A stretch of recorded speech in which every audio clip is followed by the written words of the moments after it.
Hi everybody, I wanted to give you a quick demo of Mendelay on the iPad. I've got the iPad set up under a document camera now, and what I'm going to do is I'm going to open up the iPad and take a look at some of the documents. These are my publications. These are all my documents.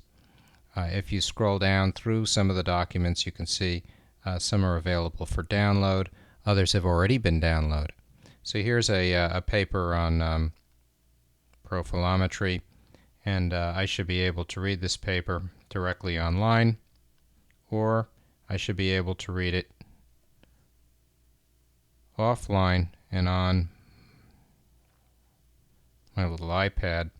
What I've done on the desktop is I've dragged the PDF documents, as shown in a prior video, into the Mendelay system, and as a result it's made the documents available right here on the iPad without having to have any access at all to the network.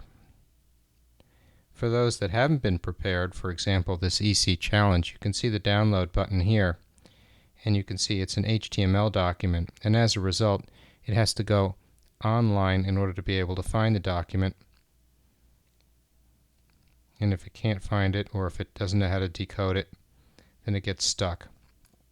So certain things will get Mendelay stuck. Most of the PDFs seem to be able to open without issue. Sometimes what we have is a link inside of one of these documents, like for example here, natural language processing almost from scratch. Well, if you click on it, what you get here is a URL. That URL you can click on. If you have web capability, if you can get on the net, it'll take you right there. And that's what I wanted to show you. Thank you.